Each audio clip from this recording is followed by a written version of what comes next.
નમસ્તે મારા વાલા વિદ્યાર્થી મિત્રો, કેમ છો બધા? મજામાં? તો ચાલો આજે આપણે ધોરણ 10 માં ગુજરાતી વિષયમાં પાઠ 20 મારી માં વિશે જોઈશું. પાઠ 20 મારી માના લેખિકા કોણ છે? કુંદનિકા કાપડિયા લેખિકા છે, એટલે આપણે એમને લેખિકા કહીશું. એ છે કુંદનિકા કાપડિયા. ચલો તો આપણે જોઈએ છીએ કે મોંઘવારીને કારણે હેરાન પરેશાન થતા લોકો કેવી રીતે જીવે છે. કેટલી મુશ્કેલીઓનો સામનો કરતા લોકો જીવનમાં કેટલાય સપનાઓ પણ સજાવે છે. ખાસ કરીને મા-બાપ પોતાના સંતાનો માટે હંમેશા ઘણી આશાઓ રાખતા હોય છે. બરાબર? એટલી બધી મોંઘવારી વધી ગઈ છે કે ના પૂછે વાત.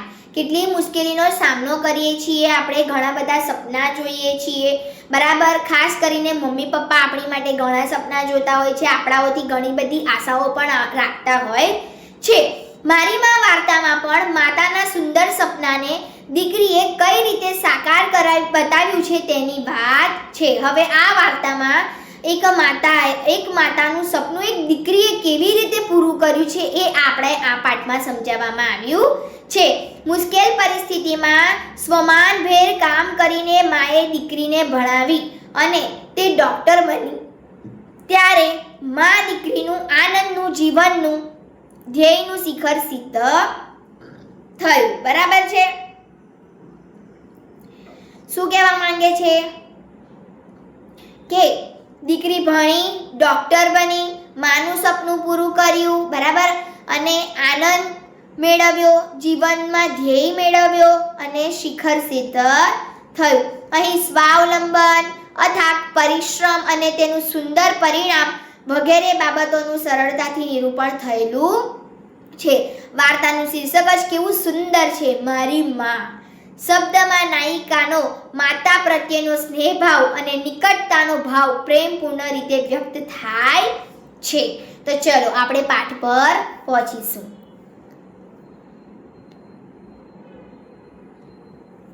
પાઠની સમજૂતી પર પહોંચીશું. એકમ 1.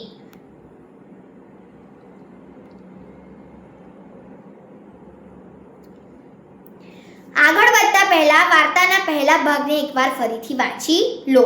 વાર્તાની શરૂઆતમાં જ નાયિકે પોતાની માતાનો સરસ રીતે પરિચય આપ્યો છે.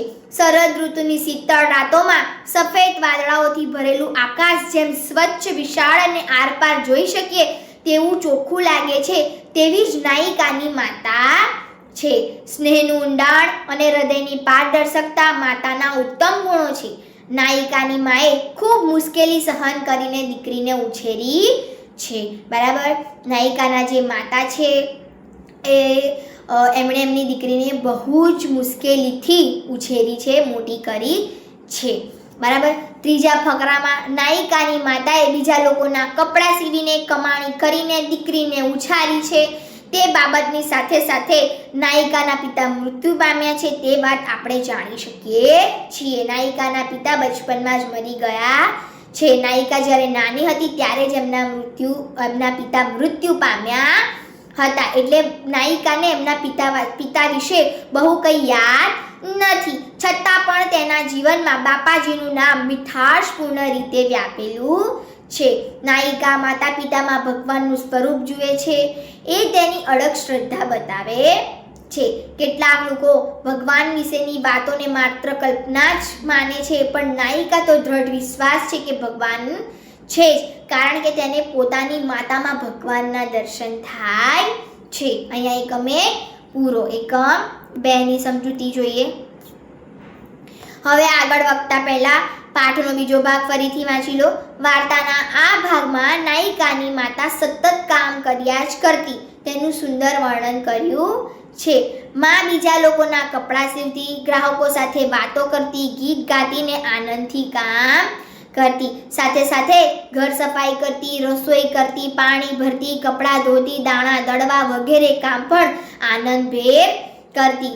તે ક્યારેય કામની કે થાકની ફરિયાદ પણ ન કરતી. માતા કોઈ દિવસ કામની થાકની ફરિયાદ ન કરે. માતા હંમેશા મૂંગું મોં રાખે અને આપણી માટે કામ કરે. એ આપણે હોય કે બીજું કોઈ હોય, આપણી માટે આપણી માતા તો ઘણું કરે છે. એ મૂંગા મોએ જ બધા જ કામ કરતી હોય છે, ઘરનું કામ હોય કે બહારનું કામ હોય, બરાબર.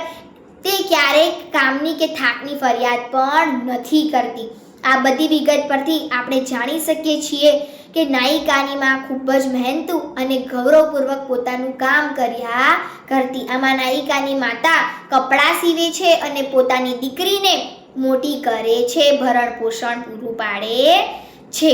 તો વળી કોઈ માંદું હોય તો એની ખબર કાઢવા કે મદદ કરવા પણ તે પહોંચી જતી. અહીં તેની વ્યવહાર કુશળતાનો ગુણ પર દેખાય છે. આ બધું કામ કરતાં કરતાં તેણે પોતાની દીકરીને ખૂબ ભણાવવાનો, ડૉક્ટર બનાવવાનો દ્રઢ નિશ્ચય કરી લીધો હતો અને તે માટે અથાગ મહેનત કર્યા જ કરતી. માતામાં રહેલ પ્રામાણિકતા, મહેનતપણું, કામનું ગૌરવ, કુરબાન થવાની ભાવના, એ બધા ગુણોને લીધે તે જગતની કોઈ પણ બુદ્ધિશાળી સ્ત્રીની સામે ઊભી રહી શકે તેમ હતી, બરાબર. જાણે તે ગામડાની સાદી સીધી અભણ સ્ત્રી હતી. કેવી સ્ત્રી હતી? એ ગામડાની સાદી સીધી અભણ સ્ત્રી હતી, ભણ્યા વગરની હતી. તેનામાં તત્વજ્ઞાન, ચિંતન, ઇતિહાસ, સાહિત્ય કે સંગીત જેવા વિષયોનું જ્ઞાન ન હતું. છતાં પણ અખૂટ ધીરજ, શાંત, આનંદ, મુશ્કેલી સહન કરીને પાર ઉતરવાની શક્તિ અને પરિસ્થિતિને સમજવાની આવડત તેમજ સારાપણાના ગુણો તેનામાં સંપૂર્ણ રીતે પ્રગટ થતા હતા. તેથી તે વધુ ઉજળી લાગતી હતી. તે સ્વમાની અને સ્વાવલંબી હતી, બરાબર. સ્વાવલંબી એટલે પોતાની પર કમાવતી હતી. તે શક્તિના ભંડાર જેવી હતી. નાયિકાની પ્રગતિ એ જ આ શક્તિનું ઝરણું મૂળ હોઈ શકે તેમ આપણે આ નાયિકાની જેમ ધારણા કરી શકીએ, બરાબર ને? બરાબર. અહીંયા માતાનો દેખાવ તો કેવો છે? સામાન્ય છે.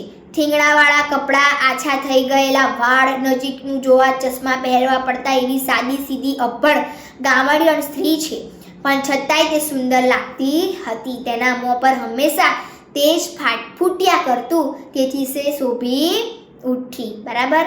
એકમ 2 સમાપ્ત. એકમ 3ની સમજૂતી જોઈએ. હવે વાર્તાનો ત્રીજો ભાગ ખૂબ જ આકર્ષણ જમાવે છે. ગામડામાં પ્રાથમિક શિક્ષણ પૂરું કરી નાયિકા આગળ ભણવા ક્યાં ગઈ? શહેરમાં ગઈ. ત્યાં તેના મામાના ઘરે મૂકવામાં આવી. માએ જરાય ઢીલા પડ્યા વિના તે ત્યાં મૂકી. તેમાં માતાની સહનશક્તિનો ઉત્તમ પરિચય થાય છે. હવે માતાએ એમની છોકરીને, મતલબ આ નાયિકાને બચપનથી લઈને મોટી કરી, ભણાઈ ગણાઈ અને આગળ ભણવા માટે એમના મામાના ઘરે પણ મૂકી આવી. પથ્થર મૂક્યું દિલ પર અને એ મૂકી આવી. દીકરી વિનાના ઘરમાં તેને ગમતું તો નહીં જ હોય અને એટલે જ તે દુબળી પડી ગઈ છે. છતાં પણ તે દીકરીને મળે ત્યારે તો આનંદમાં જ રહે, બરાબર. એમની નાયિકાની મમ્મી જ્યારે મળવા જતી નાયિકાને તો એ આનંદમાં જ રહેતી. મોં નીચું કરતી નહીં કે મેં તારી વગર આમ છું કે તેમ છું, પણ એ કેવી રીતે મળતી? આનંદમાં જ મળતી. દીકરીના ભણતરના ખર્ચને પહોંચી વળવા માં કપડાં સીવીને સખત મહેનત કરે છે.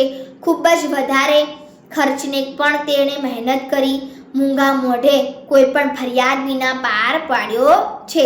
પોતામાં રહેલ સાદાઈના ગુણને તેણે દીકરીને ખબર પણ ન પડે તેમ શીખવી દીધો છે. દીકરી પણ કોઈ પણ ખોટો ખર્ચ કર્યા વિના તેજસ્વી રીતે અભ્યાસ કરે છે. માં દીકરી મળે ત્યારે ખૂબ ખૂબ વાતો કરે, આનંદ કરે અને વળી હૃદયના કેટલાક ભાવોને મૌનમાં પણ સમજી લે. માતા અને દીકરી. માની કાળી સુંદર આંખોમાં દીકરીના ભવિષ્યનો દ્રઢ વિશ્વાસ ઝગમગી ઉઠતો. અભ્યાસમાં તેજસ્વી દીકરી મેડિકલ કોલેજમાં પ્રવેશ મેળવે છે. માની આશા સફળ થતી લાગે છે, બરાબર. દીકરી અભ્યાસમાં આગળ વધી ગઈ, મેડિકલ કોલેજમાં પ્રવેશ મેળવે છે. માની આશા સફળ થઈ. એક પછી એક પરીક્ષાઓ સારી રીતે પસાર કરી તે MBBSની છેલ્લી પરીક્ષા આપે છે. પરિણામ લેવા નાયિકા શહેરમાં પહોંચે છે. માને તો દીકરીની સફળતામાં પૂરેપૂરો વિશ્વાસ છે. MBBSની છેલ્લી પરીક્ષા આપવા પણ જાય છે નાયિકા, બરાબર. એકમ 3 અહીંયા પૂરો. હવે એકમ 4 અંતિમ ભાગ.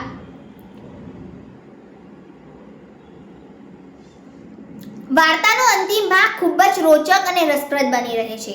નાયિકા MBBSમાં પ્રથમ નંબરે આવી છે. વાહ, સૌ તેને અભિનંદન આપી રહ્યા છે. તે આનંદથી ઉભરાઈ ગઈ છે. અચાનક પ્રિન્સિપાલની ઓફિસમાંથી તેને બોલાવવામાં આવે છે. તેના ગામથી કોઈ મળવા આવ્યું છે તેવા સમાચાર મળે છે. તે માતાના સમાચાર વિશે ચિંતાજનક કલ્પનાઓ કરવા માંડે છે. જીવનમાં આવેલી આનંદની સફળતાની આ ઘડીએ માને કંઈ થઈ તો નહીં ગયું હોય તેવી શંકા તેના મનમાં જાગે છે. પણ જઈને જુએ છે તો કોલેજના ફાટક પાસે સાક્ષાત માં જ ઊભી હોય છે. નાયિકા તેને જોઈને ખૂબ ખુશ થઈ જાય છે. આચાર્ય પાસે લઈ જવા આગ્રહ કરે છે, પણ પોતાના થીંગડાવાળા કપડાં અને ફાટેલા ચંપલને કારણે આ ગામડિયાળ માને સંકોચ થાય છે. પરંતુ નાયિકા માટે તો આ બાબત ગૌણ છે. તેને માટે તો પોતાની માતા જગતની ઉત્તમમાં ઉત્તમ વસ્તુ કરતાં પણ ચડિયાતી છે. કેમ કે એને ગણાઈ મોટી મહેનત કરીને કપડાં સીવીને રાત દિવસ કપડાં સીવીને આટલું એને ડૉક્ટર બનાવી છે. તે માટે આચાર્યની ઓફિસમાં લઈ ગઈ. પોતાની સફળતાનો યશ મને આપ્યો. માની ઓળખાણ કરાવી. માં પ્રેમપૂર્વક સુખડી બનાવીને લાવી. દીકરીની સફળતા જોવા ગામથી હેરાન પરેશાન થતી મુશ્કેલી સહન કરીને આવી તે વાત કરતાં તે ગડગડી થઈ ગઈ. આચાર્ય પણ તે ભાવમાં ડૂબી ગયા. સુખડીનો ટુકડો માના મોંમાં મૂકી નાયિકાએ માના જીવનને પણ મીઠું મીઠું બનાવી દીધું. માની આંખોમાં દ્રઢ વિશ્વાસથી સફળતાનો પ્રકાશ ચમકી ઉઠ્યો અને તે ગામની ગલીથી જગત સુધી રેલાઈ ગયો. બરાબર. માં તો માં જ કહેવાય. માં આપણી માટે ઘણું કરે છે. બરાબર. માને હંમેશા માન સન્માન આપવાનું. અહીંયા આપણો 20મો પાઠ પૂરો થયો. Thank you.